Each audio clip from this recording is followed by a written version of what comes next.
Afternoon. I'm Congressman G.T. Thompson, and I want to thank my fellow Pennsylvania Congressman Barletta for really taking the lead on this legislation.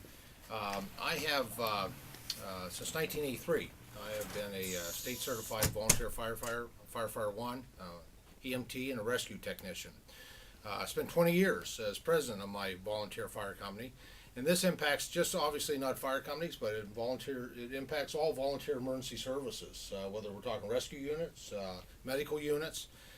And I have to tell you I think my colleagues have really portrayed a very accurate picture, but this would actually just crush the availability of emergency services throughout communities throughout the entire United States. I think the figure that was offered was 90% of emergency services are offered by volunteers.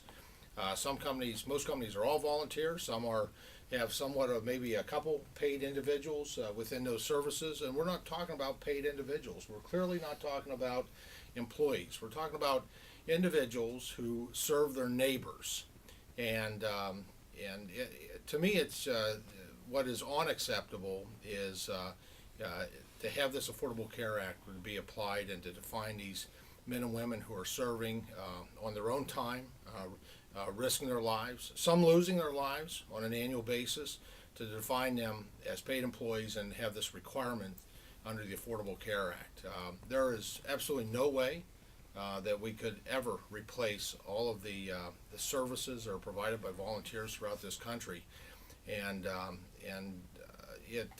this should have been, quite frankly, a no-brainer for the Internal Revenue Service. And the fact that we've waited this long for a response and have not received it is absolutely unacceptable. I think it just creates so much uncertainty. So, once again, I'm very appreciative of both Congressman Barletta and all my colleagues for supporting and co-sponsoring this important piece of legislation. Thank you.